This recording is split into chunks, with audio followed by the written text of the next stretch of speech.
Good morning.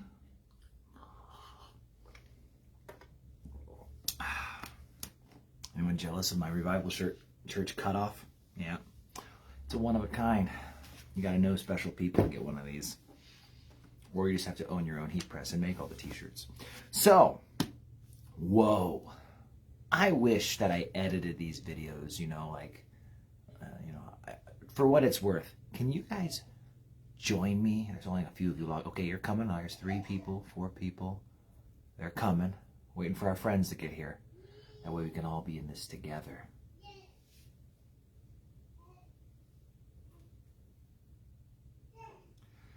So, it would be a great time to invite your long-lost friends. But hey, here's the deal.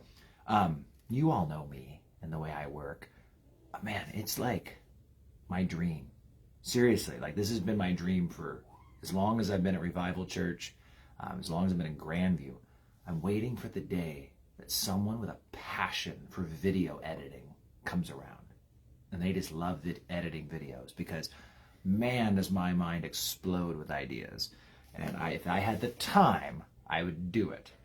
But I don't have the time. I kind of know how. I know how a little bit, but I just don't have the time. But man, it'd be so awesome to have someone who did videos, because today we would start off with just a short clip of Keanu Reeves. And he would say, whoa. Because that's what we're starting now. The chapter of woes. Matthew 23. And ironically, Isaiah this Sunday night, will be focusing on the section of woes. There's that final blast of woes to all these nations. It's here. In Revelation, there are the woes. They accompany the final judgments on the earth, this final woe that's coming. And so there's a few places in the Bible where there's these lists of woes. Let's find out how far we're going to get today. Because this chapter, unlike the last chapter, my Bible has section titles.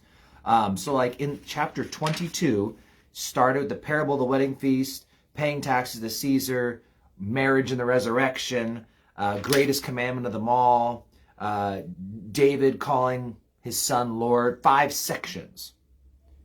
In this chapter, really it's all one section. My Bible puts the last couple of verses as Jesus lamenting over Jerusalem, but really, this is one big chunk. So let's just start, and we'll see how far we go. Chapter 23, verse 1. Then Jesus spoke to the multitudes and to his disciples, saying, the scribes and the Pharisees sit in Moses' seat. So that's the judgment seat. The scribes and Pharisees ruled and judged over the people. Now, Rome, was in charge, but Rome tried to let nations run themselves. This is where we lose all our time, because you get the history. But King Herod the Great, Rome came in and conquered Judea. They conquered all of Israel. And at that point, they wanted to put someone as a puppet king. Let them have their king.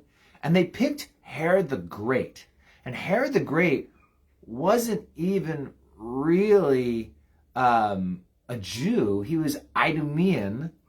Idumean was the later term used for the Edomites.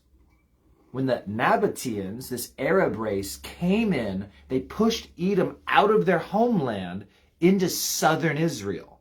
So while Israel was scattered at a later time, Israel really didn't have control over the south. And so the Edomites moved in.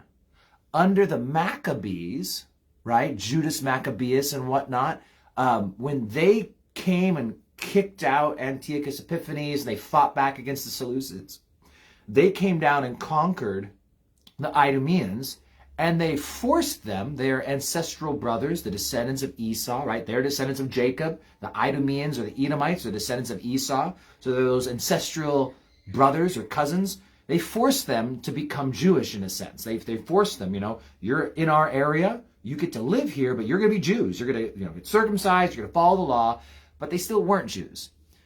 So Herod the Great was an Idumean. Man, how did I get there from here? Moses' seat. Man, I'm way off track. I'm going to back it up. But here's the deal, is that Rome allowed a king to be there. And they didn't, Herod the Great, Caesar Augustus says that you're safer being his pig than his son, because Herod the Great killed a bunch of his sons. But when he died, Rome decided we're going to split up the territory amongst multiple sons, because they didn't feel like any of the sons were worthy of the whole territory. And even after that, Archelaus, who had Judea and Jerusalem, he kind of messed it all up. And there was a huge riot in 6 AD. And at that point, they pull him out and they go, okay, Judah is too much of a handful to let them rule themselves. So now we're going to throw in a Roman ruler, a proconsul or a prefect. And so here we have where Pontius Pilate would come a little later, but there'd be another, I forget the name of the guy who ruled before Pilate, but here we go. Here's the guy who rules in Judah. But still, they let the Jews do their thing and run their own nation. And this is where, if there had been no one else, it would have been the Sanhedrin, the 70. This is the Pharisees and the scribes and the Sadducees too, would sit upon this 70 rulers. And so they sit in Moses' seat. They rule over the area. Verse 2 says, that's verse 2. Verse 3, therefore, whatever they tell you to observe, that observe and do. But do not do according to their works, for they say and do not do. Funny, huh? It's like Jesus was teaching to obey the governing authorities. Yeah, like that's a message throughout the Bible, that we are to obey the governing authorities. And it should be a no-brainer. And I've taught this at other points, especially with COVID and all the talk and confusion. But I mean, when the government is telling us to do unbiblical things, we don't listen. When they tell me that I can't sing in church, I'm going to raise a hallelujah. I mean, so there's that. But there's no biblical reason for a Christian to not obey the speed limit. People hate hearing that, but it's true. Why is there a speed limit? It's to protect people and keep them safe. As a Christian, I have no reason to disagree with the governing authorities on that. Using my turn signals, I like traffic laws as an example, because they're there for safety. The law is I should not text message while driving, and the law is I should wear my seatbelt. Well, it's me and my seatbelt. Why do I have to? You know what? The law says it. And you have no biblical reason to disobey that law. So Jesus is saying, you need to obey these guys because they are the law. But do as they say. The rulings, don't do as they do, because would you believe it or not, sometimes politicians live wicked and evil lives. Oh man, the stories. Verse 4, for they bind heavy burdens hard to bear, and they lay them on men's shoulder, but they themselves will not move them with one of their fingers. He's just saying, man, these guys like to lay the heavy on everyone else and not on themselves. But all their works they do to be seen by men. They make their phylacteries broad and enlarge the borders of their garment.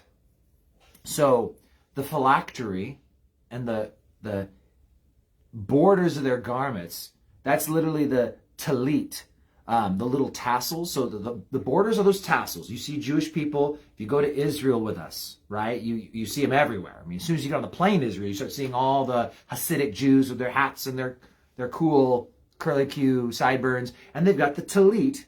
So the real spiritual guys, they'd have huge talit, these tassels, and the phylactery.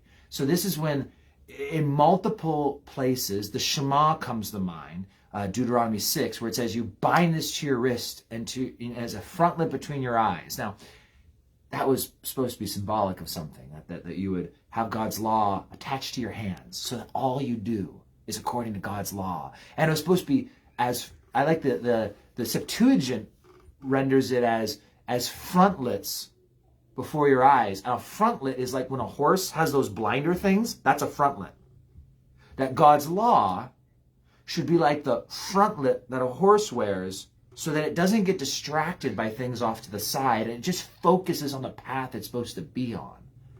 That's what it was saying. This is what God's law. Well, they took it very literally, and they put those papers with those verses written in a box, and they strap one box to the wrist, and they strap another box to the forehead. And again, if you go to Israel or you Google it, At the Wailing Wall, the Western Wall, you'll see all the Jews with these boxes on their foreheads and on their wrists.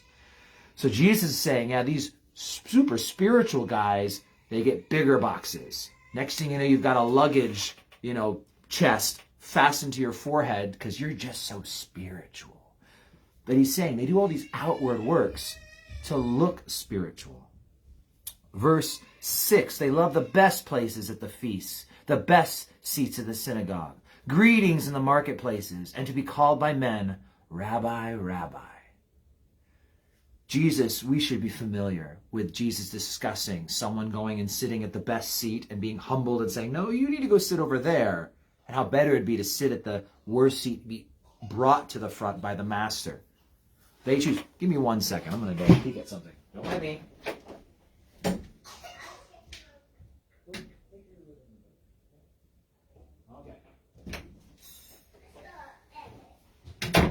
Don't worry, my 4-year-old has totally got the baby. I'm like, no one's watching the baby. I hear her out there. And I'm like, okay, Benny's got her under control. Just making sure she's not eating something. Now that she's mobile, you got to keep a closer eye on her. Okay, so, and then it talks about being called Rabbi, Rabbi. Here's the thing. It took me literally years to become more comfortable with people calling me pastor. I'm still not a huge fan.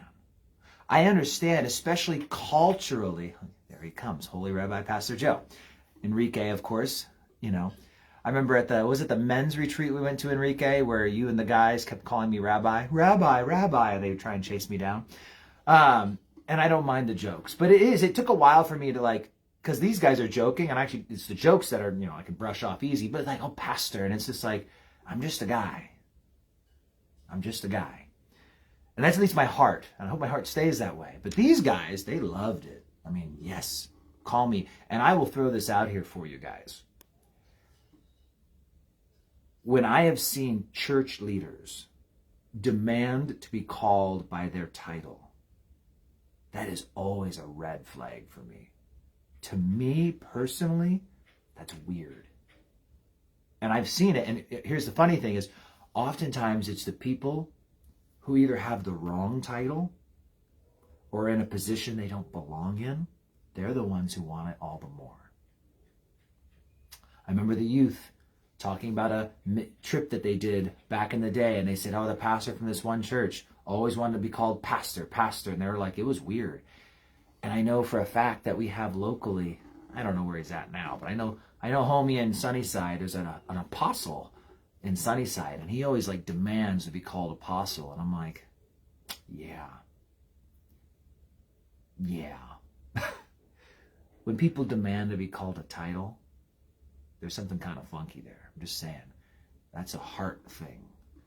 I don't like titles, and I definitely don't like the title, to have that title apostle or prophet. And I've taught on that at other times. And so if you have questions about that, in fact, you can go to the Revival Church website, YouTube app, and look in 1 Corinthians. When we did chapter 12, I talk about apostles. And then chapter 14, I talk more about prophets. But we talk about those titles and those roles. And today, what does that really look like versus what does it not look like? And so that's something, there's a good long sermon there with much more details than we have any time this morning to cover. But titles, man, these guys were caught up on titles. I want to see if I can actually get down. Maybe the goal today is to get down to the first woe. The first woe actually starts in verse 14. So let's just keep crawling along. And there's just so much good stuff to pull out of this. But you, there we go, do not be called rabbi, for one is your teacher, the Christ, and you are all brethren. Hey, look at that. I should have read the verse. I must be doing it right then, because that's the whole point.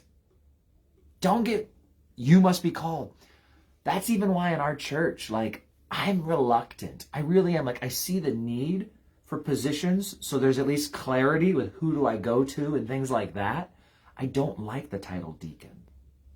I'm not a fan of elder and this and that. It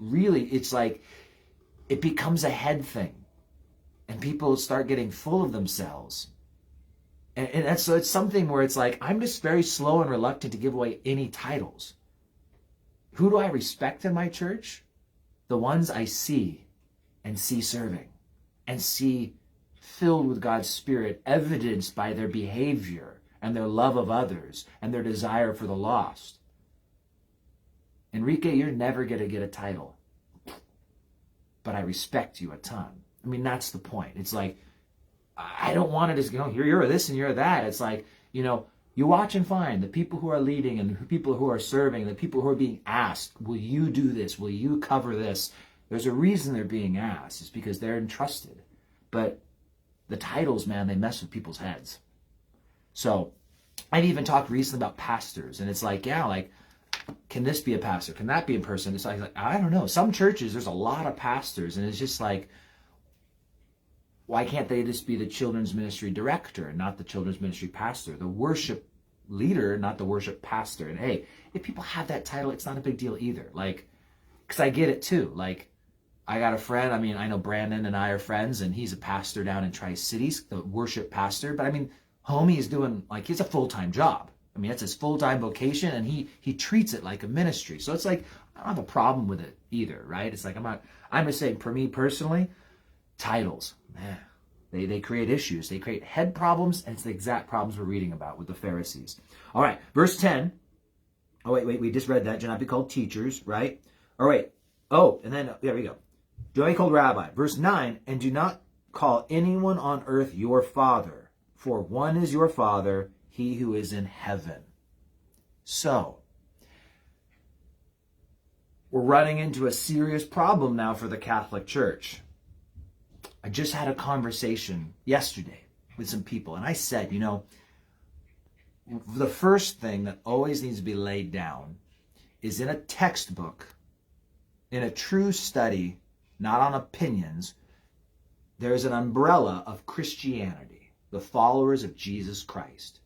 And under that umbrella are three main branches: the Roman Catholic Church, the Orthodox churches, Greek Orthodox, Russian Orthodox, there's others, and the Protestant Church.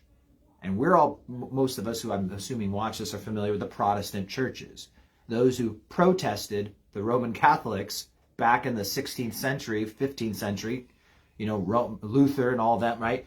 And from there's all these denominations. We differ on some things, but the point is, when you go over to the Catholics, there are Christians. They believe in Jesus Christ.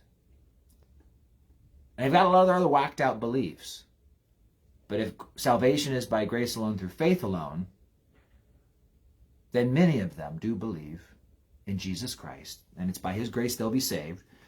Lots of churches have some weird beliefs that are off, but one of them, when I just tell people humbly, it's like, man, I don't need to pick a fight with the Catholic Church, but I can point out things they do that are unbiblical. One of which is calling the priests and whatnot Father, because Jesus seems to make it very clear in the Bible, his word, where it says, do not call anyone on earth your father. Now, it means this in a spiritual sense, right? Jesus, this is a spiritual conversation. To take that and say, I can't call my dad, who should be, you're watching, I know I saw you pop on earlier, I think. I can't call my dad father. That's ridiculous. That's not what's being said. He's talking about spiritual leadership, church leadership, religious things. So amongst those people, do not call them father, because you've got one Father, and he is your Father in heaven. So if it's a religious title, a spiritual title, something you're calling out of religious reverence, Father is a title for one and one only. It's the Lord God Almighty, seated on his throne. End of story. The Catholics are without a leg to stand on. In love. Now, calling the priest father is not a damnable sin either, right? It just shows like when you're doing something that's not biblical. Whatever. Do not call anyone on earth your father. You have one Father, his Father in heaven. Do not be called teachers, for one is your teacher, the Christ. Again, he's just talking about people getting full of themselves. You can call someone your teacher. You can appreciate your leaders. Like some people get caught up on almost like an anti-pastor thing. Well, I only have one guy and it's Jesus. It's like, well, yeah, duh. But I've got pastors whom I am so eternally grateful to because they taught me the Bible. I'm grateful to them because they taught me about him. End of story. He who is greatest among you shall be your servant. Whoever exalts himself will be humbled. He who humbles himself will be exalted. But woe to you, scribes and Pharisees, hypocrites! For you shut up the kingdom of heaven against men, for you neither go in yourselves, nor do you allow those who are entering to go in. And here's the deal we'll finish on today. False teachers. False teachers are a big deal. Because these false teachers, the Pharisees, it's not just that they teach false things. It's that if they portray the gospel, religion, relationship with God in such a way that the people who follow them can't find him, you're going to have people in a stupor, in a deluded sense of, I think I'm okay with God, because a religious leader is telling them they're okay with God, but they've never been born again. And there are churches filled with people who have never been born again, but they think they're going to heaven. And I know that those people attend my church every Sunday. Maybe not Sunday nights. No, but I'm joking. But there's seriousness there, right? Like I just assume it. I just assume there's false converts in every single field. Jesus had a false convert among the disciples. So if he had a false convert, I can have false converts too. And that's the whole point. No matter how good the teaching is, no matter everything else, they're there. But when you have people painting a false gospel, and maybe not even a false gospel, but even just a poor portrayal of the biblical gospel, people can get saved there. And yet, it's likely that many people will become deceived there. And so when you look at ministries like that emphasize the prosperity gospel, ministries that overly emphasize signs and wonders, or ministries where it's just dead orthodoxy. I mean, these are different sides of a spectrum. I'm not picking on just like one side of the church. This is all over the place, where it's really just dead religion. People feel like, well, I'm in, so I'm in. And there's a lot of traditional churches, and I don't mean that like traditional like services and things like that, but I just mean churches where people just kind of, this is where their family is always gone, and obviously if you go to that church, you must be on the in crowd, and there's never an opportunity for an authentic conversion where people become born again by the Spirit of God. And so that's kind of where things are at, as he's saying, man, these scribes and Pharisees, it's not just woe to you because you guys are damned, but you're taking a lot of people with you. And that's sad to see. And we need to remember two sides of a coin.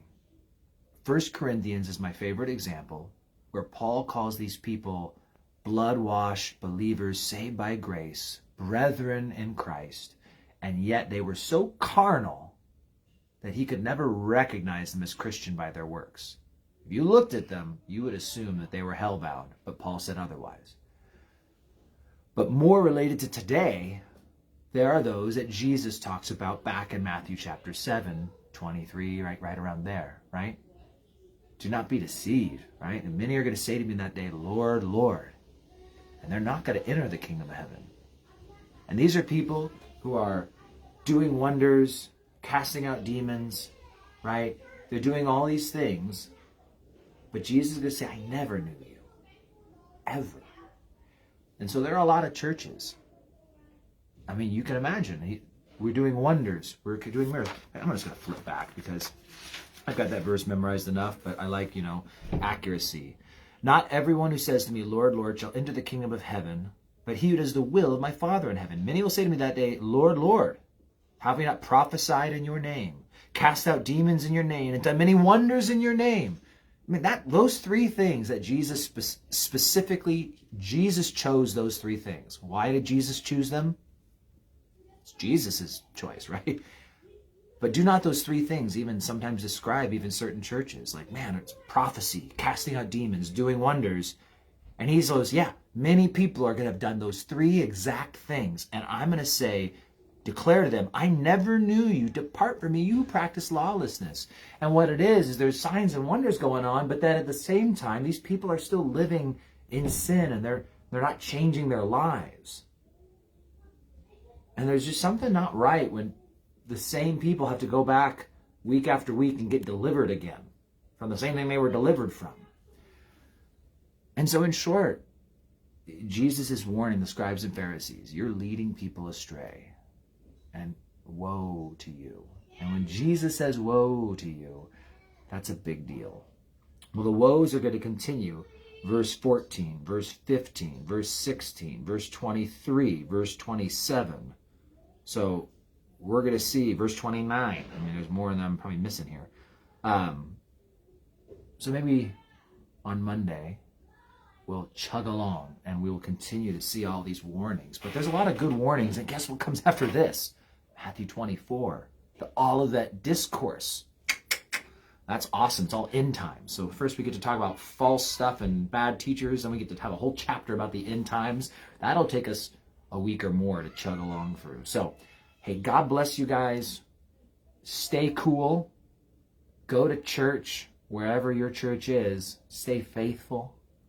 And grow in God and in holiness. Cheers. Hey, there's also that like share button. It's on that side?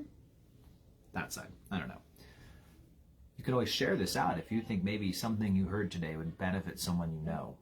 You just put it out there and pray that God's like, I pray that this person will maybe stumble along this video and watch it. So God bless you guys. Have a great day, and I will see you all around.